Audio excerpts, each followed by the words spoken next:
Chapter 10. They entered a warm-coloured kitchen that smelled sweet, like cookies.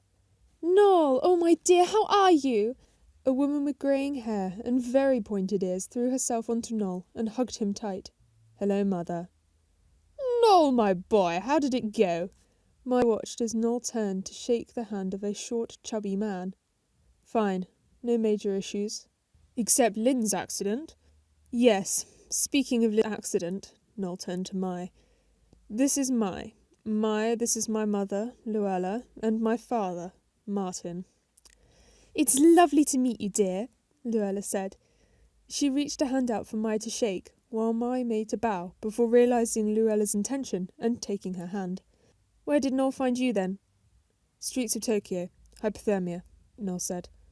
"Oh, my poor dear, I'll cook you up something. You must be starving." Luella pulled Maya deeper into the kitchen.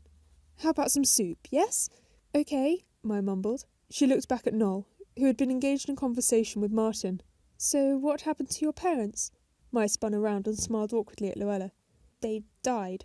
"I know that, dear," Luella said kindly. "We've only taken in those with nowhere else to go."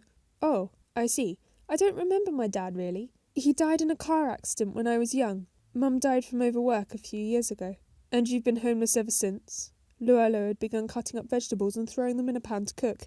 "Not quite, but close enough." "So I'm guessing you don't have the best opinion of Christmas." "Well," Maya felt guilty about being honest now that she was surrounded by it all.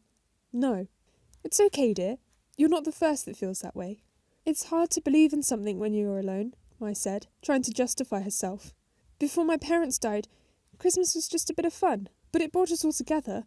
Afterwards, everyone always had their own families. Not everyone celebrates it in Japan, but—" "Go on," Luella coaxed as she stirred the vegetables. "I didn't have anyone," Maya bit her lip, "until Noel saved me. I'd forgotten it was even Christmas Eve. I'd stopped caring about it all so long ago." She paused again, watching Luella cook. "But being here, it makes me glad that so many people do enjoy it, that there are people for whom Christmas is a fun thing."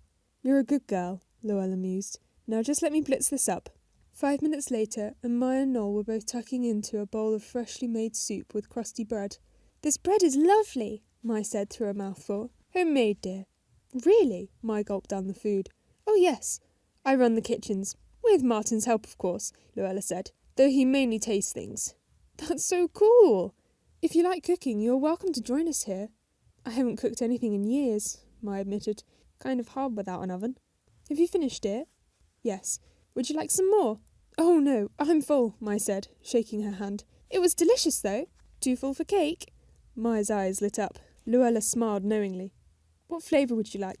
We've run out of coffee cake, but I've got some Yule log left, and I think there's a bit of the carrot cake. Can I have some of the Yule log?" "Of course you can. Noel, would you like some?" Noel looked ready to refuse, but at a look from his father, he replied in the affirmative. "Just a small piece of carrot cake," Luella beamed. She busied around the kitchen, looking for plates and cutting pieces of cake. Maya tucked into the most wonderful piece of cake she had ever eaten in her entire life. "This is amazing. I can teach you how to make one if you like. If Noel can spare you from other areas," Luella said. "What do you have planned for Maya?"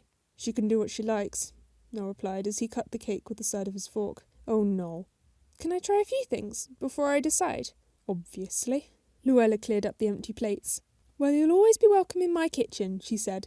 "You too, Noel. Anytime you feel like getting out of that office of yours. It isn't healthy to spend so much time holed up like that." "Mother, we live in a place that is permanently dark for 4 months of the year," Noel deadpanned. "You can hardly call that healthy." "And if I had my way, we'd all be living somewhere nicer, but logistics has placed us here," Luella said. "But you should be getting off to sleep soon, or you'll ruin Christmas for everyone here by being grumpy." Yes. We've just got a few more things to see, and then I'll escort Maya to her room." "Good. We'll see you later then," Luella said. She gave Maya a quick hug and ushered them from the kitchens. "She seems like a nice girl," Martin said, finishing his cake. "She does. I'm glad Noel picked her up. We don't have many people here that are the boy's age." "Please, give them at least a few months before you start planning the wedding." "I don't know what you're talking about." "Of course you don't, dear," Martin said, amused. "I saw how you looked at her." "Oh, but she would be perfect for Noel, wouldn't she? She's so kind-hearted, like Noel. Don't you agree?"